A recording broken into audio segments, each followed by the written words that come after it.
Assalamualaikum warahmatullahi wabarakatuh. Halo teman-teman semuanya, apa kabarnya hari ini? Pasti baik ya. Oke, di sini saya akan menyampaikan sebuah materi yang berjudul menganalisis morfologi dan anatomi tumbuhan. Nah, sebelum lanjut ke dalam materi yang lebih luas, izinkan saya memperkenalkan diri. Nama saya Rizky Anak Istiqomah dengan 3 digit NIM terakhir saya 101. Teman-teman apakah sudah mengetahui pengertian dari morfologi dan anatomi sendiri? Nah, yang pertama kita akan mengidentifikasi mengenai jenis-jenis bagian tubuh tumbuhan. Yang kedua, kita akan memahami fungsi dari bagian tubuh tumbuhan tadi. Dan yang ketiga, memahami persamaan, perbedaan antara struktur anatomi, akar, dan batang. Di materi yang pertama, yaitu bagian-bagian tumbuhan beserta fungsinya. Di sini ada gambar tumbuhan di mana gambarnya menunjukkan ada bagian-bagian dari tubuh tumbuhan.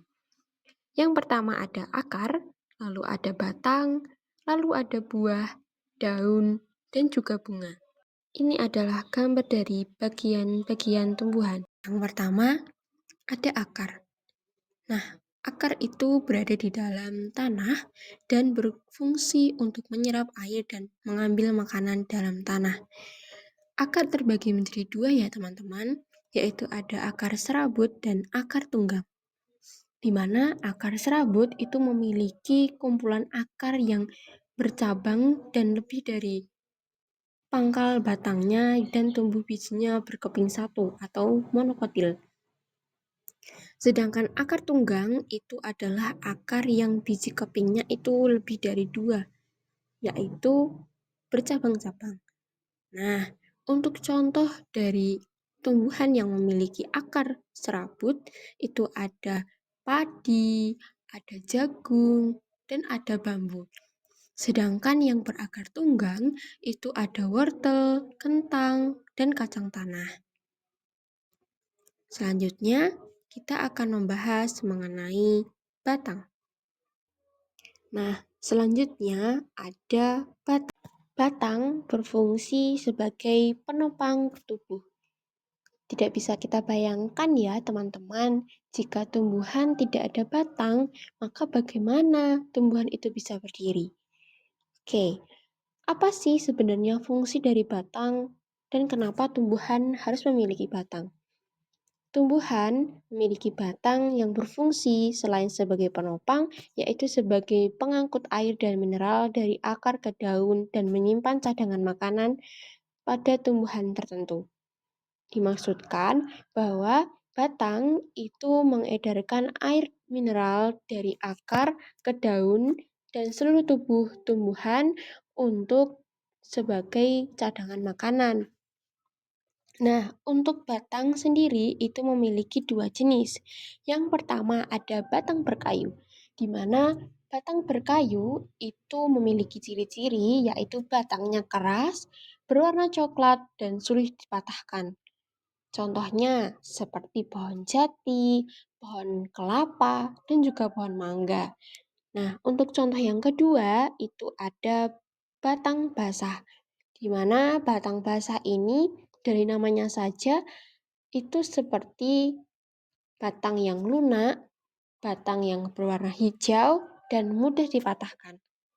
Contohnya seperti batang daun pisang yang lentur kan ya, dan ada batang dari tumbuhan pepaya, lalu bayam, dan juga kangkung.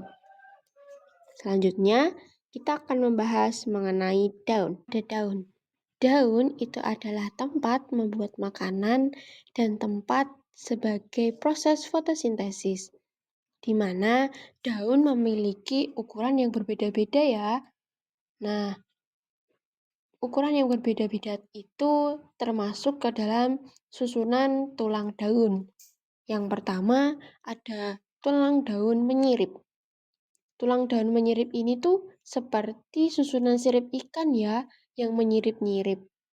Nah, biasanya tumbuhan yang memiliki daun menyirip itu seperti tumbuhan, contohnya pohon mangga, pohon jambu, dan juga pohon nangka.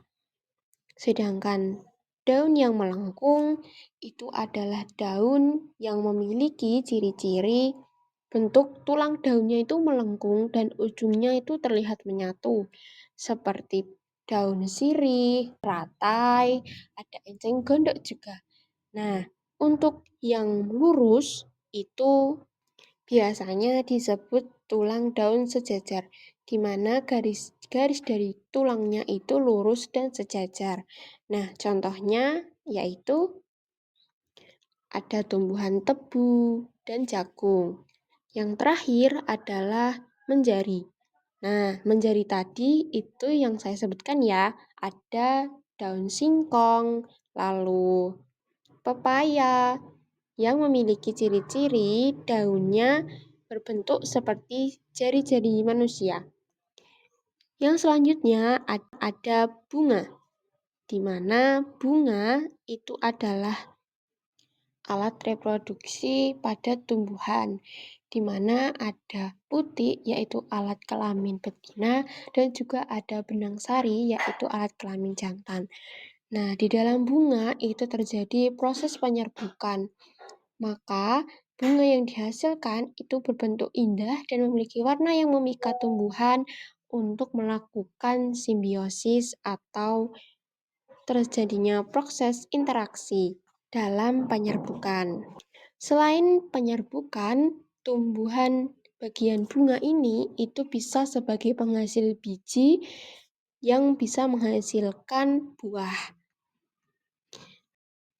Nah, untuk buah itu dari bunga ya teman-teman. Buah yang merupakan hasil cadangan makanan yang ada di dalam biji. Nah, kenapa saya katakan tadi biji itu bisa menghasilkan buah? Di dalam buah itu juga ada macam-macam bijinya. Ada yang buah berbiji satu, ada buah berbiji banyak, dan ada yang tidak berbiji. Teman-teman kira-kira penasaran nggak ya? Apa sih buah yang nggak berbiji itu? Dan apa yang buahnya berbiji satu? Oke, kita akan bahas.